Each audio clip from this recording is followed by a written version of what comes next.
तो दोस्तों आज के इस वीडियो में हम देखेंगे 28 और 29 दिसंबर से रिलेटेड जितने भी इंपॉर्टेंट करंट अफेयर्स बन सकते हैं। हिंदी और इंग्लिश दोनों ही लैंग्वेज में ये करंट अफेयर होंगे। अगर आपको इस वीडियो की पीडीएफ फाइल चाहिए तो डिस्क्रिप्शन में मैंने लिंक दिया है, वहाँ से आप पीडीएफ भी डाउनलोड कर सकते हैं और मेरे साथ टेलीग्राम पर भी जुड़ सकते हैं जहाँ पर डेली क्विजेस होती है। तो चलिए आज का वीडियो शुरू करते हैं।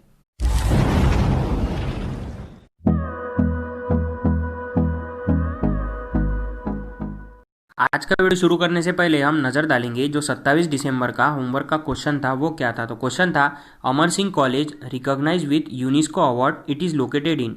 अमर सिंह कॉलेज को यूनेस्को अवार्ड से मान्यता प्राप्त हुई है, ये कहाँ पर स्थित है। तो इसके लिए जो ऑप्शन दिए थे वो थे लद्दाख, जम्मू कश्मीर, लक्षद्वीप और पुदुचेरी। आप में से कई लोगों ने इसका जवाब सही दिया है। इसका जो सही जवाब है वो है जम्मू कश्मीर। जम्मू कश्मीर के जो श्रीनगर है वहाँ पर जो है वो अमर सिंह कॉलेज है जिसे रिकॉग्नाइज किया गया है यूनेस्को अवार्ड के लिए। उसके बाद में अब कहीं ना कहीं यहाँ पर लद्दाख और जम्मू कश्मीर की बात हुई है। तो लद्दाख और जम्मू कश्मीर जो है वो भारत के यूनियन टेरिटरी कब बने थे, तो वो बने थे 31 अक्टूबर 2019 को। उसके बाद में अब चलिए देखते हैं यूनेस्को की बात हुई है तो यूनेस्को से रिलेटेड इंपॉर्टेंट फैक्ट्स। तो ये है यूनेस्को। यूनेस्को यानी होता है United Nations Educational Scientific and Cultural Organization. उसके बाद में इसका जो हेडक्वार्टर है वो है पेरिस फ्रांस में। उसके बाद में इसका जो फॉर्मेशन है वो हुआ था 16 नवंबर 1945 को। इसके जो डायरेक्टर जनरल है वो कौन है, तो वो है एड्रो अजोले। उसके बाद में अब यूनेस्को का काम क्या होता है, तो ये एक एजेंसी है जो कि यूनाइटेड नेशंस के अंदर काम करती है, जिनका ये काम होता है कि कोई भी अगर साइंस के क्षेत्र में या फिर कल्चर के क्षेत्र में या फिर एजुकेशन के क्षेत्र में कोई भी ऐसी चीज़ होती है पूरे वर्ल्ड में जिसे प्रमोट करना चाहिए, तो उसे ये प्रमोट करने का काम करती है कौन, तो यूनेस्को। तो यूनेस्को का ये काम होता है। तो इतनी जानकारी हमें इस सवाल से मिलती है। चलिए देखते हैं आज के करंट अफेयर्स। तो आज के करंट अफेयर में जो हमारा पहला सवाल है वो है which state chief minister has unveiled an 18 feet tall statue of late former prime minister Atal Bihari Vajpayee. किस राज्य के मुख्यमंत्री ने दिवंगत पूर्व प्रधानमंत्री अटल बिहारी वाजपेयी की 18 फीट ऊंची प्रतिमा का अनावरण किया है। तो इसके लिए जो ऑप्शन है वो है गुजरात, पश्चिम बंगाल, हिमाचल प्रदेश और कर्नाटक। तो इस सवाल का जो सही जवाब है वो है हिमाचल प्रदेश। अब यहाँ पर किसकी बात हुई है, तो यहाँ पर भारत के जो फॉर्मर प्राइम मिनिस्टर थे कौन थे, अटल बिहारी वाजपेयी जी, उनकी बात हुई है। उसके बाद में ये जो 18 फीट ऊंची प्रतिमा का अनावरण किया गया है ये कौन से राज्य में करा गया है, तो ये करा गया है हिमाचल प्रदेश में।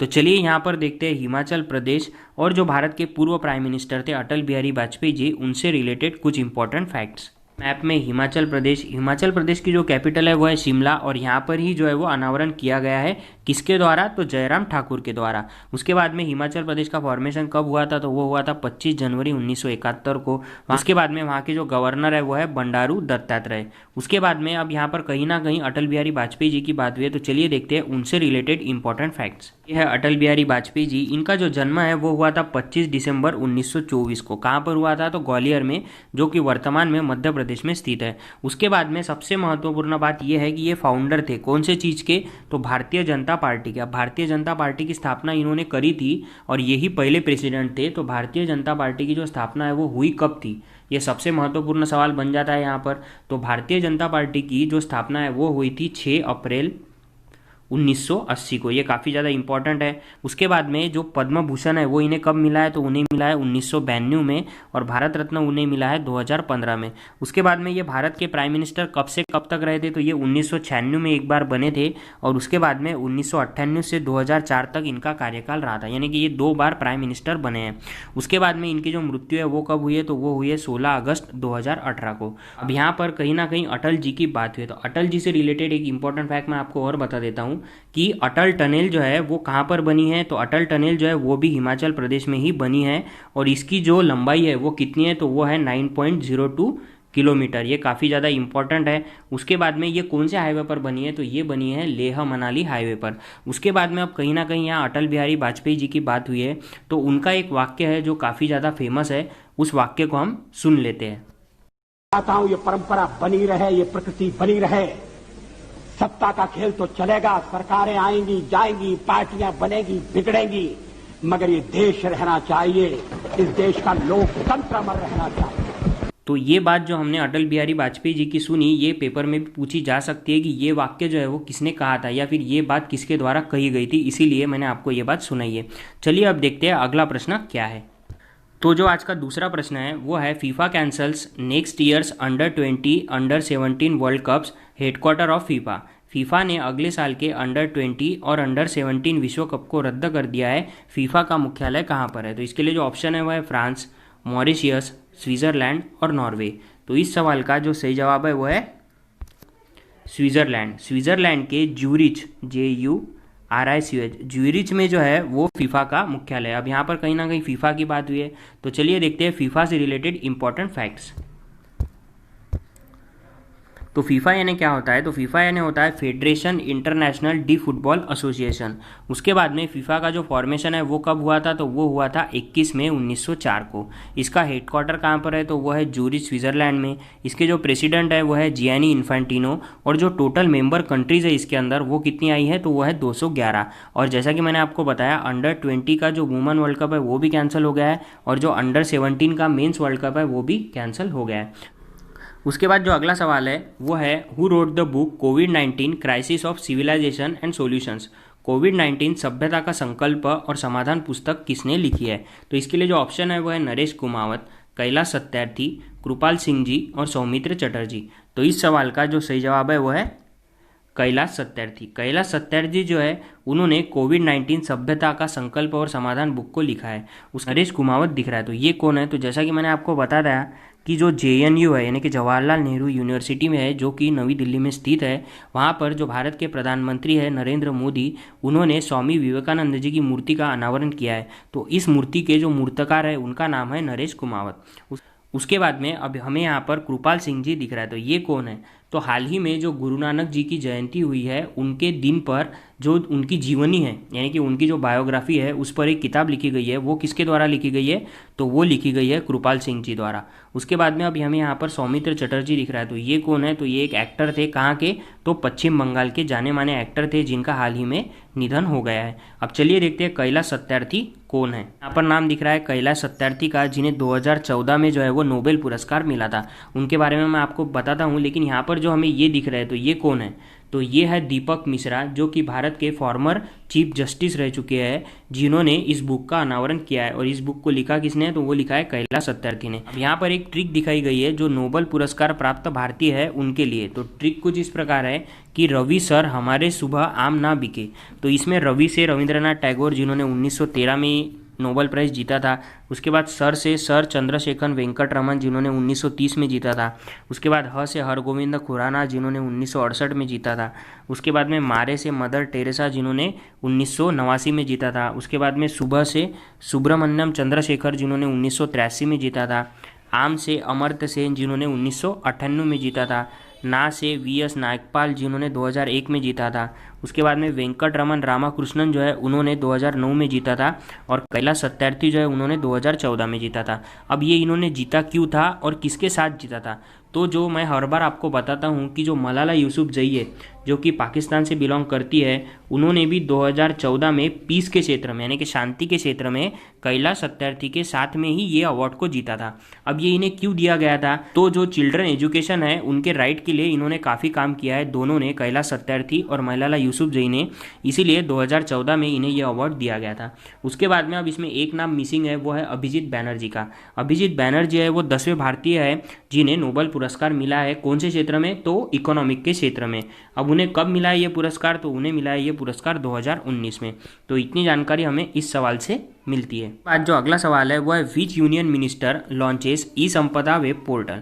किस केंद्रीय मंत्री ने ई संपदा वेब पोर्टल लॉन्च किया है? तो इसके लिए जो ऑप्शन है वो है मुख्तार अब्बास नकवी, नरेंद्र सिंह तोमर, हरदीप सिंह पुरी और धर्मेंद्र प्रधान। तो इस सवाल का जो सही जवाब है वो है हरदीप सिंह पुरी। अब यहाँ पर कहीं ना कहीं हरदीप सिंह पुरी की बात हुई है। इन्होंने कौन सा पोर्टल लॉन्च किया है? तो इन्होंने ई संपदा पोर्टल लॉन्च किया है। उसके बाद यहाँ पर हमें क्या दिख रहा है? तो मुख्तार अब्बास नकवी दिख रहा है, नरेंद्र सिंह तोमर दिख रहा है और धर्मेंद्र प्रधान दिख रहा है। तो ये भारत के कौन से प्रकार के मंत्री है? तो चलिए उन्हें भी देख लेते हैं। तो ये है भारत के जो ministry of housing and urban affairs यानी कि जो भारतीय उड्डयन मंत्री है उनका नाम क्या है, तो उनका नाम है हरदीप सिंह पुरी, जिन्होंने ई संपदा पोर्टल लॉन्च किया है। उसके बाद में अगर हम प्रकाश जावड़ेकर जी की बात करें तो वो भारत के इन्वायरमेंट और क्लाइमेट चेंज मिनिस्टर है। ये जो हमें दिख रहा है ये है नरेंद्र सिंह जी तोमर, जो कि भारत के एग्रीकल्चर और फार्मर मिनिस्टर है, और भारत के पेट्रोलियम और नेचुरल गैस मिनिस्टर जिनका नाम है धर्मेंद्र प्रधान। तो इस सवाल से हमें इतनी जानकारी मिलती है। सवाल है वो है which government launches mobile app and web portal PR insight. किस सरकार ने मोबाइल ऐप और web portal PR insight launch किया है? तो इसके लिए जो ऑप्शन है वो है पंजाब, पश्चिम बंगाल, तमिलनाडु और कर्नाटक। तो इस सवाल का जो सही जवाब है वो है पंजाब। अब यहाँ पर पीआर इनसाइट की बात हुई और पंजाब की बात हुई, तो पंजाब से रिलेटेड इंपॉर्टेंट फैक्ट मैं ज़रूर आपको बताता हूँ, लेकिन यहाँ पर अब पंजाब की बात हुई तो पंजाब के जो किसान हैं वो दिल्ली में जो है वो काफ़ी दिनों से यानी कि करीबन 33 दिनों से जो है वो आंदोलन कर रहे हैं। तो अगर आपने मेरे ये 2 वीडियो नहीं देखे तो इन्हें ज़रूर देखिए, जिसमें आपको ये समझ जाएगा कि आखिर जो 3 फार्म बिल है उसमें किसानों के लिए कुछ है भी या नहीं। तो इस वीडियो को जरूर देखिए, जिसमें आपके जो सब डाउट है वो क्लियर हो जाएंगे। लिंक मैंने डिस्क्रिप्शन में दिया है, या फिर आप इस आई बॉल बटन पर क्लिक करके भी उस वीडियो को देख सकते हैं। अब यहाँ पर पंजाब की बात है तो चलिए देखते हैं पंजाब से रिलेटेड इंपॉर्टेंट फैक्ट्स। ये है मैप में पंजाब। पंजाब की जो कैपिटल है वो है चंडीगढ़। पंजाब का जो फॉर्मेशन है वो हुआ था 1 नवंबर 1966 को, और वहाँ के जो सीएम है वो कौन है, तो वो है कैप्टन अमरिंदर सिंह, और इन्होंने ही ये पीआर इनसाइट जो है वो लॉन्च किया है। उसके बाद में वहाँ के जो गवर्नर है वो कौन है, तो वो है वीपी सिंह बडनोरे। उसके बाद में जो अगला सवाल है वो है India's first lithium refinery to be set up in which state. Bharat की पहली लिथियम रिफाइनरी किस राज्य में स्थापित की गई है? तो इसके लिए जो ऑप्शन है वो है गुजरात, पश्चिम बंगाल, तमिलनाडु और कर्नाटक। तो इस सवाल का जो सही जवाब है वो है गुजरात। अब यहाँ पर कहीं ना कहीं गुजरात की बात हुई है, और गुजरात में जो है वो पहली लिथियम रिफाइनरी जो है उसका शुरुआत करी गई है। तो अब ये इन्होंने कौन से देश की कंपनी के साथ टाई अप करके किया है? तो ये इन्होंने किया है ऑस्ट्रेलिया की कंपनी के साथ टाई अप करके। उसके बाद में अब यहाँ पर सबसे इंपॉर्टेंट बात है कि इसमें जो इन्वेस्टमेंट करी गई है वो कितने करोड़ की करी गई है? तो इसमें करीबन 1000 करोड़ की इन्वेस्टमेंट करी गई है। उसके बाद में अब यहाँ पर कहीं ना कहीं गुजरात की बात हुई है। तो जब भी गुजरात की बात होती है तो मैं आपको एक बात हमेशा बताता हूँ कि जो भारत के प्राइम मिनिस्टर है नरेंद्र मोदी, वो भारत के 14वें नंबर के प्राइम मिनिस्टर है, और वो गुजरात के 14वें नंबर के ही सीएम थे। कब से कब तक? तो 2001 से 2014 तक। उसके बाद में अब यहाँ पर गुजरात की बात हुई तो वर्तमान में जो गुजरात के मुख्यमंत्री है वो है विजय रूपानी। उसके बाद में वहाँ की जो कैपिटल है वो क्या है, तो वो है गांधीनगर, और वहाँ के जो गवर्नर है उनका नाम क्या है, तो उनका नाम है आचार्य देवव्रत। तो इतनी जानकारी हमें इस सवाल से मिलती है। उसके बाद जो अगला सवाल है वो है farmer batsman of which country John Andrich passes away. John Anrich किस देश के पूर्व बल्लेबाज है जिनका हाल ही में निधन हो गया है? तो इसके लिए जो ऑप्शन है वो है ऑस्ट्रेलिया, इंग्लैंड, न्यूजीलैंड और वेस्ट इंडीज़। तो इस सवाल का जो सही जवाब है वो है इंग्लैंड। तो इंग्लैंड के जो पूर्व बैट्समैन थे जिनका हाल ही में निधन हुआ है उनका नाम क्या है, तो उनका नाम है जॉन एड्रिक। कहीं ना कहीं यहाँ पर क्रिकेट की बात हुई है, तो जब भी क्रिकेट की बात होती है तो जो वर्तमान में रिसेंटली जो न्यूज़ काफ़ी ज़्यादा इंपॉर्टेंट है वो ये है कि विराट कोहली ने जो 22,000 इंटरनेशनल रन बनाए हैं वो कितने इनिंग में बनाए हैं, तो वो उन्होंने बनाए हैं 462 इनिंग्स में। इसके लिए ट्रिक भी मैंने आपको बताई थी कि 4 × 6 होता है 24, 24 माइनस अगर 2 करेंगे हम तो आंसर क्या आएगा 22। तो ऐसा हम इसे याद रख सकते हैं कि विराट कोहली ने जो 22,000 रन बनाए हैं वो कितने इनिंग में बनाए हैं, तो वो बनाए हैं 462 इनिंग में। उसके बाद में और एक इंपॉर्टेंट बात मैं आपको बता देता हूँ कि आईसीसी ओडीआई का जो decade of the year player है वो किसे चुना गया है, तो वो चुना गया है विराट कोहली को। तो इतनी जानकारी हमें इस सवाल से मिलती है। तो अगला सवाल है वो है India's largest hockey stadium to be set up in which state. Bharat का सबसे बड़ा हॉकी स्टेडियम किस राज्य में स्थापित किया जाएगा? तो इसके लिए जो ऑप्शन है वो है पंजाब, पश्चिम बंगाल, तमिलनाडु या फिर ओडिशा। तो इस सवाल का जो सही जवाब है वो है ओडिशा। अब ओडिशा के राउरकेला में जो है वो सबसे बड़ा हॉकी स्टेडियम बनाया जाने वाला है। तो चलिए देखते हैं ओडिशा से रिलेटेड इंपॉर्टेंट फैक्ट्स। मैप में ओडिशा की जो कैपिटल है वो क्या है, तो वो है भुवनेश्वर। उसका जो फॉर्मेशन है वो हुआ था 1 अप्रैल 1936 को।